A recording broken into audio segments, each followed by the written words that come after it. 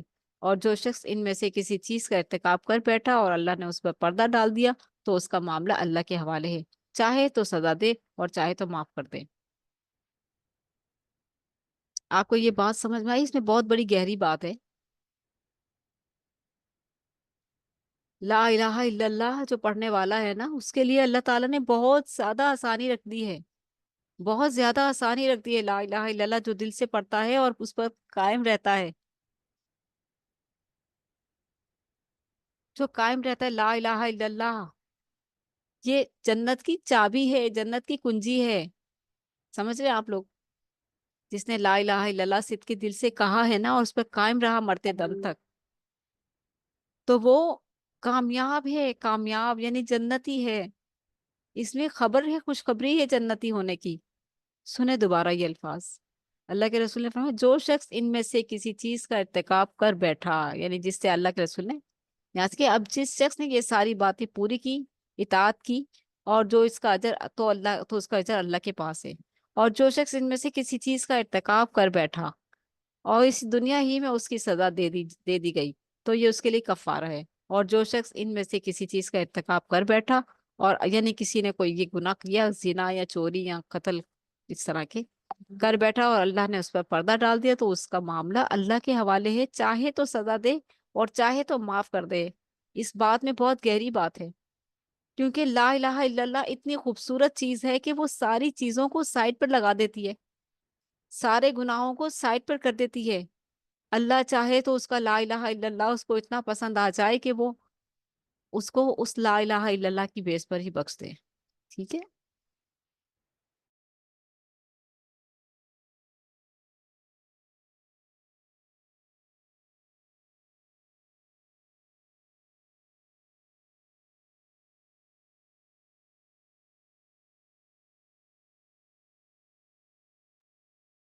ٹھیک ہے، تو جو ہے توحید کے لیے حدیث بھی آتے ہیں نا کہ اللہ کے رسول صلی اللہ علیہ وسلم کے پاس جبریل امین آتے ہیں، فرماتے ہیں کہ جو ہے یا رسول اللہ اپنی امت کو خوشخبری سنا دیجیے کہ جس نے دل سے لا الہ الا اللہ کہا اس کو قیامت کے دن اللہ تعالیٰ بخش دے گا، خواہ وہ زمین سے لے کے آسمان تک بھر کے گناہ بھی لے آئے، اس کے سارے گناہ معاف ہو جائیں گے اگر وہ شرک نہیں کرے گا۔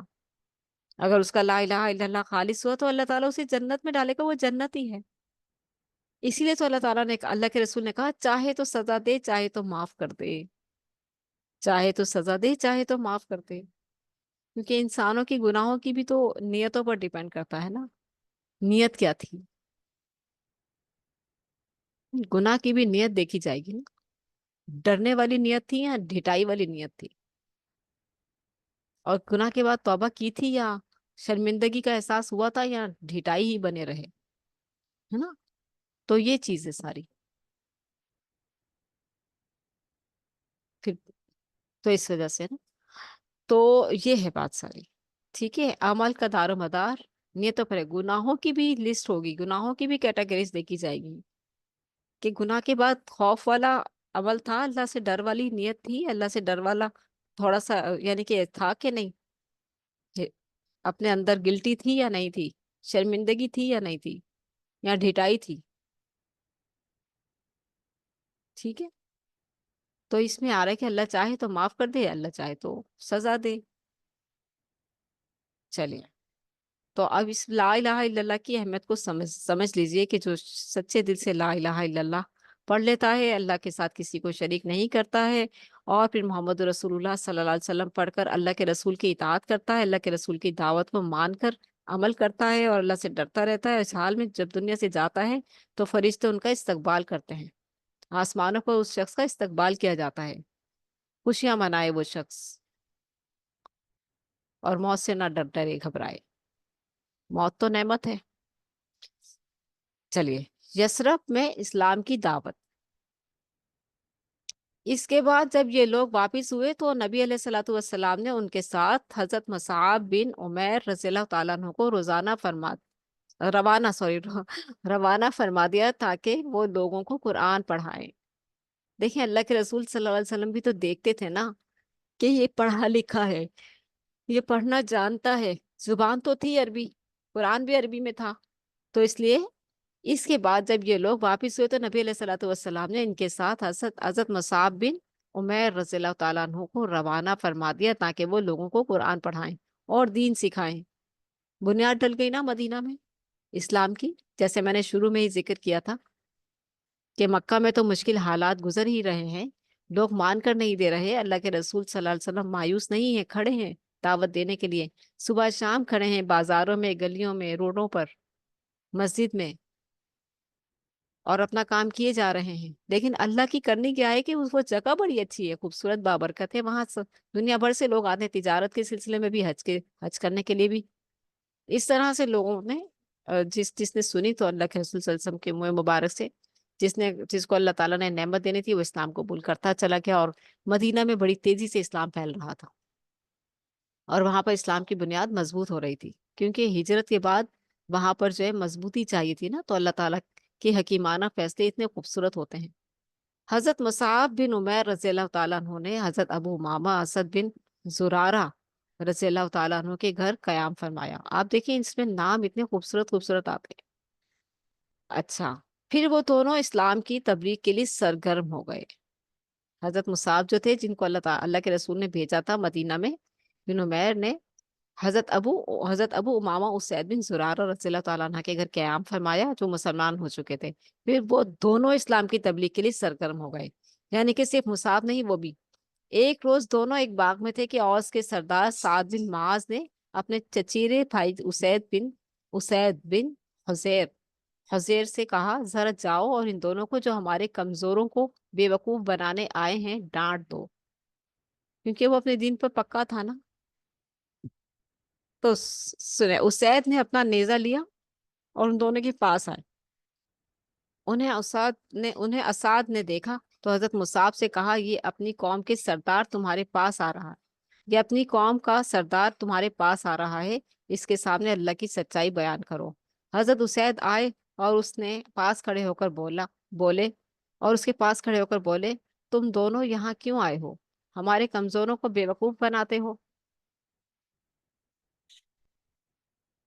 اگر تمہیں، یعنی کہ وہ ابھی ایمان نہیں لائے تھے نا، اگر تمہیں اپنی جان پیاری ہے تو تم ہم سے الگ ہی رہو۔ حضرت مصعب بن رضی اللہ تعالیٰ عنہ نے کہا، کیوں نہ آپ بیٹھیں اور سنیں، اگر ہماری بات پسند آئے تو مان لیں، ناگوار گزرے تو جو بات بھی آپ کو ناپسند ہو ہم اس سے رک جائیں گے۔ انہوں نے کہا ہاں، یعنی کہ دیکھیں انداز کتنا خوبصورت ہے کہ آپ ہماری بات سن لیں، اگر ہماری بات آپ کو پسند آئے تو مان لیں، اور اگر ناگوار گزرے تو ہم اس سے رک جائیں گے، اگر آپ کو پسند نہیں آئے گی تو ہم اس سے رک جائیں گے۔ یہ بات بتانے کا طریقہ ہے، انداز بہت خوبصورت ہے، اخلاقانہ ہے، کہ اگر آپ کو ہماری بات پسند نہیں آئی تو ہم آپ کی بات مان لیں گے اور ہم اپنے کام سے رک جائیں گے، ٹھیک ہے؟ تو اس کے دل میں بیٹھنے کی اور بات سننے کی جگہ بن گئی کہ انہوں نے مجھے عزت دی ہے نا، میں جس مقصد کے لیے آیا تھا انہوں نے میری بات کو عزت دی ہے، چلو بیٹھ کے بات بھی سن لوں۔ انہوں نے کہا، تم نے انصاف کی بات کہی، اور اپنا حربہ نیزہ گاڑ کر بیٹھ گئے، یعنی کہ جو نیزہ تھا وہ تو نکالا ہوا تھا نا، کہ کسی بھی وقت میں ان کی گردن اڑا دوں اگر انہوں نے میری بات نہیں مانی۔ تو انہوں نے دیکھا حضرت مصعب نے حکیمانہ انداز سے فیصلہ کیا کہ یہ تو خون خوار ارادے سے آیا ہے، اس کو پیار سے محبت سے بات سمجھاتے ہیں۔ تو انہوں نے کہا کہ ہم تمہاری بات مان لیں گے اگر تمہیں ہماری بات سمجھ نہیں آئی تو حضرت مصعب رضی اللہ تعالیٰ عنہ نے اسلام کی بات کی اور قرآن کی تلاوت فرمائی۔ حضرت اسید رضی اللہ تعالیٰ عنہ نے دین اسلام کو پسند کیا، جو ان کو نیزہ لے کر آئے تھے ڈرانے کے لیے، انہوں نے دین اسلام کی بات کو پسند کیا اور اسے قبول کر لیا اور حق کی شہادت دی۔ یہ تھی خوبصورتی اسلام کی۔ دعوت دینے کے بھی انداز ہوتے ہیں، اور یہ کتابوں میں ہمیں یہ ساری باتیں پتہ چلتی ہیں۔ اب ہم جو ہے آج کل کے دور میں کتابیں ہماری الماریوں میں پڑی ہیں، مٹی پڑ رہی، گرد پڑ پڑ کر وہ خراب ہو رہے ہیں، ان کے پیجز خراب ہو رہے ہیں، لیکن ہمیں توفیق نہیں کہ ہم کتاب کھول کر پڑھ لیں اور کتابوں میں دیکھیں کتنے بڑے بڑے خزانے اور کتنی خوبصورت خوبصورت باتیں لکھی ہوئی ہیں۔ پھر دیکھتے ہیں ہم حضرت اسید رضی اللہ تعالیٰ عنہ واپس ہوئے اور سعد بن معاذ کو ان کے پاس بھیجنے کے لیے ایک ہیلا اختیار کیا کہ جو میں اتنی خوبصورت بات سن کر آیا ہوں اور میرا دل خوبصورتی سے حشاش بشاش ہو چکا ہے، تو یہ سعد بن معاذ بھی ان کی بات سن لے۔ ایک ہیلا اختیار کیا، انہوں نے کہا کہ میں نے دونوں سے گفتگو کی، واللہ مجھے تو کوئی حرج نظر نہیں آیا، ویسے میں نے انہیں منع کر دیا ہے اور انہوں نے کہا ہے کہ ہم وہی کریں گے جو آپ چاہیں گے۔ البتہ مجھے بتایا گیا ہے کہ بنو حارثہ کے لوگ اسد بن زرارہ کو قتل کرنے نکلے ہیں، کیونکہ وہ آپ کی خالہ کا لڑکا ہے اور یہ لوگ چاہتے ہیں کہ آپ کا عہد توڑ دیں۔ اس پر سعد بھڑک اٹھے اور بگڑے ہوئے ان دونوں کے پاس آئے۔ ان کے ساتھ بھی حضرت مصعب نے وہی سلوک کیا اور جو حضرت اسید کے ساتھ کیا تھا، اللہ نے انہیں بھی اسلام کی ہدایت دے دی، سبحان اللہ۔ چنانچہ وہ مسلمان ہو گئے، حق کی شہادت دی، پھر قوم میں واپس گئے اور کہا، دیکھیں ایک بات جو ہے میں یہاں پر بیچ میں آ رہی ہوں کر رہی ہوں کہ جب اسلام کی بات ہوتی ہے نا، اللہ کی تعریف کی بات ہوتی ہے، اسلام کی بات ہوتی ہے، یا جو اسلام قبول کرتا ہے اس وقت سبحان اللہ کہنا بنتا ہے، ٹھیک ہے؟ اور اس وقت سبحان اللہ کہنا کہ جب کسی شرک میں مبتلا کر کر کسی پیر کے جو ہے کلمہ پڑھنا اور اس پر بیعت کرنا، اس پر جو بے وقوف جاہل لوگ ہیں وہ سبحان اللہ کہتے ہیں، تو اس وقت سبحان اللہ نہیں بنتا کہنا، کیونکہ تم تعریف تو اللہ کی کر رہے ہو اور شرک بھی کر رہے ہو، اللہ کے ساتھ شرک کر رہے ہو اور پھر تعریف بھی اللہ کی کر رہے ہو۔ اور یہ بات سمجھ میں، یہ چیز جو ہمارے یہاں موجود ہے نا، سبحان اللہ سنے ہوں گے نا آپ نے لوگوں کے منہ سے، وہ جو بیٹھے ہوتے ہیں بیعت والے، پیروں والے، اتاری، قادری، پادری، پتہ نہیں کون کون، وہ لوگ اپنے بزرگوں کی بیعت کرنے پر سبحان اللہ کر رہے ہوتے ہیں، سبحان اللہ، اللہ کی تعریف کر رہے ہیں شرک کے ساتھ۔ یہ زہر ہمارے معاشرے میں بہت پھیل گیا ہے، یہ ایسا زہر ہے کہ بس اسے جہنم کی آگ ہی جو ہے صحیح کرے گی۔ پھر حضرت ساتھ جو بھڑک اٹھے بگڑے ہوئے ان دونوں کے پاس پہنچے، تو حضرت مصعب نے پھر ان کے ساتھ بھی وہی سلوک کیا، تو حضرت اسید رضی اللہ تعالیٰ عنہ کے ساتھ کیا تھا، اللہ نے انہیں بھی اسلام کی ہدایت دی اور وہ مسلمان ہو گئے، حق کی شہادت دی، پھر قوم میں واپس گئے اور کہا، اے بنو عبد الاشہل، تم لوگوں کی میرے بارے میں کیا رائے ہے؟ انہوں نے کہا، آپ ہمارے سردار ہیں اور سب سے اچھی سوچ بوجھ رکھتے ہیں۔ اچھا، جو قبیلے کے لوگ ہوتے ہیں نا، سرداروں کی بہت مانتے تھے، کیونکہ اچھا سردار ہے اور قبیلے کے لوگوں کا خیال رکھنے والا، جیسے کہ اگر حاکم ہے، حکمران ہے، ہم مثال دے سکتے ہیں اپنے ملک کی بھی، کہ اگر ایسا حکمران آ جائے جو واقعی میں عوام کا خیال رکھنے والا ہو، واقعی میں عوام کی ضروریات کا بھی خیال رکھے، ہر چیز کا خیال رکھنے والا ہو اور انہیں کوئی تکلیف نہ ہو، کوئی پریشانی نہ ہو، کیونکہ ہمارے ہاں جو تکلیفیں، پریشانیاں اور اذیتیں جو لوگ سہ رہے ہیں ان کے اگینسٹ بات کر رہے ہیں، کیونکہ ہم تو اس کو خواب خیال ہی سمجھیں گے کہ ایسے بھی کوئی حکمران آئے گا، کبھی اللہ کرے آ ہی جائے۔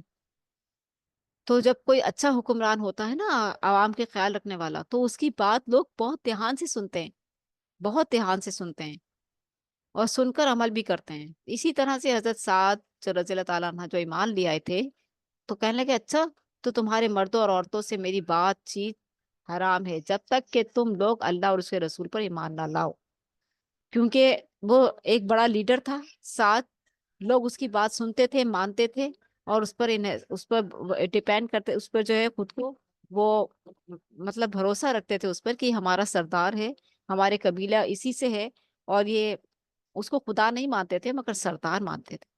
تو اس نے کہا کہ میری ناراضگی تم برداشت کر سکتے ہیں، میں تم سے بات کرنا چھوڑ دوں گا اگر تم اسلام قبول نہیں کرو گے۔ تو آسان لفظ میں کہ اچھا تو تمہارے مردوں اور عورتوں سے میری بات چیت حرام ہے جب تک کہ تم لوگ اللہ اور اس کے رسول پر ایمان نہ لاؤ۔ تو وہ سردار جو تھا سب کو بہت پسند تھا نا، نتیجہ یہ کوئی شام تک کوئی بھی مرد اور عورت ایسا نہ تھا جو مسلمان نہ ہو گیا، سب مسلمان ہو گئے۔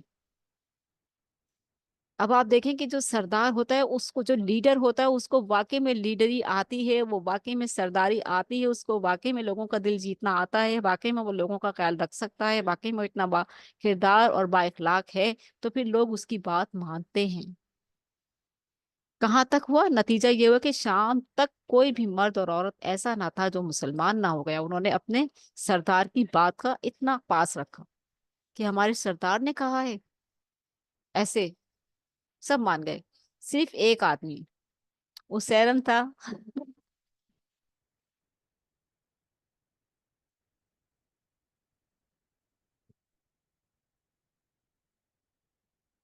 اچھا، ایک منٹ میں پانی پی لوں۔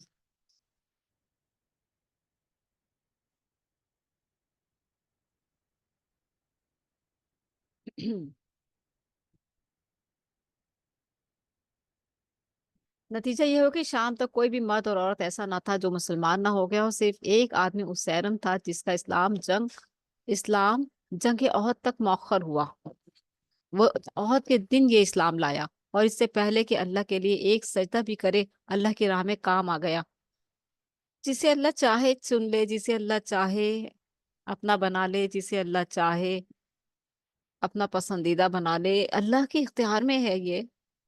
اسی لیے اللہ تعالیٰ سے اس کی محبت مانگنی چاہیے، اللہ تعالیٰ سے اللہ کی رضا مانگنی چاہیے، جیسے ہم دعا کرتے ہیں اللہم انا نسألک حبک، اے اللہ ہم تجھ سے تیری محبت کا سوال کرتے ہیں، وحب من یحبک، اور اس شخص کی محبت کا سوال کرتے ہیں جس سے تو بھی محبت کرتا ہے، والعمل الذی یبلغنی حبک، اور ایسے عمل کی توفیق کا سوال کرتے ہیں جسے ہم کریں تو تیری محبت حاصل ہو جائے۔ ہم؟ تو جس کی رب سے محبت ہوتی ہے تو وہ پھر رب کو خوش کرنے، رب کی چاہت چاہنے، رب کی محبت چاہنے کے لیے وقت پر نماز پڑھتا ہے، اس کی چاہت میں اٹھتا ہے، اس کی محبت میں اٹھتا ہے، اس کو راضی رکھنے کی چاہت میں اٹھتا ہے۔ قرآن پڑھتا ہے، میرا رب خوش ہوگا، ذکر اذکار کرتا ہے، میرا رب خوش ہوگا، درود پاک پڑھتا ہے، میرا رب خوش ہوگا، لوگوں کی مدد کرتا ہے، میرا رب خوش ہوگا، لوگوں کا خیال رکھتا ہے، میرا رب خوش ہوگا۔ ایمان لانے کے بعد، نماز کے بعد، سب سے زیادہ خوبصورتی یہ ہے دین کی کہ انسانیت کی خدمت کی جائے، اور انسانیت کی خدمت میں سب سے بڑی خدمت یہ ہے کہ اس کا عقیدہ درست کروا دیا جائے۔ آ رہی بات سمجھ میں؟ اسلام لانے کے بعد، نماز کی ادائیگی کے بعد جو سب سے خوبصورت عبادت ہے وہ انسانیت کی خدمت ہے۔ آپ سورۃ بقرہ اٹھائیے، اس کی شروع کی آیات پڑھیے، آپ کو پتہ چل جائے گا۔ پڑھتی ہوں میں آیات۔ بسم اللہ الرحمن الرحیم، الف لام میم، ذالک الکتاب لا ریب فیہ ھدی للمتقین، یہ وہ کتاب ہے جس میں کوئی شک نہیں اور اس میں ہدایت ہے پرہیزگاروں کے لیے۔ الذین یؤمنون بالغیب ویقیمون الصلاۃ، وہ لوگ جو غیب پر ایمان لاتے ہیں، یعنی لا الہ الا اللہ، اللہ کو تو نہیں دیکھا، جنت دوزخ تو نہیں دیکھے، قیامت پر بھی یقین ہے، تو یہ سب غیب میں آتا ہے نا۔ الذین یؤمنون بالغیب، وہ لوگ جو ایمان لاتے ہیں غیب پر، ویقیمون الصلاۃ، اور وہ قائم کرتے ہیں نماز، ومما رزقناہم ینفقون، اور اس مال میں سے جو اللہ تعالیٰ نے ان کو دیا ہے وہ خرچ کرتے ہیں۔ وہ مال جو ہے، وہ پیسہ، وہ علم، وہ عقیدہ، ساری چیزیں اس میں آ جاتی ہیں۔ تو انسانیت کی خدمت میں سب سے خوبصورت عبادت کیا ہے؟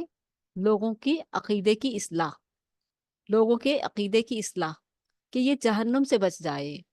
باقی سارے گناہ معاف کر دے گا اللہ تعالیٰ، ہم نے اوپر پڑھ کے آ گئے ہیں، اس میں کتنے کتنے بھیانک سارے کبیرہ گناہوں کے نام لکھے گئے تھے۔ سارے گناہ اللہ تعالیٰ چاہے تو معاف کر دے، اللہ چاہے تو سزا دے دے، یہ اس کی چاہت ہے۔ اور گناہ پہ بھی ڈیپینڈ کرتا ہے، میں نے آپ کو بتایا اس کی بھی نیت ہوتی ہے، ایک شرمندگی والی ہوتی ہے اور ایک ڈھٹائی والی ہوتی ہے۔ اس پر بھی اللہ جسے بھی چاہے معاف کر دے، جسے بھی چاہے چھوڑ دے، ٹھیک ہے۔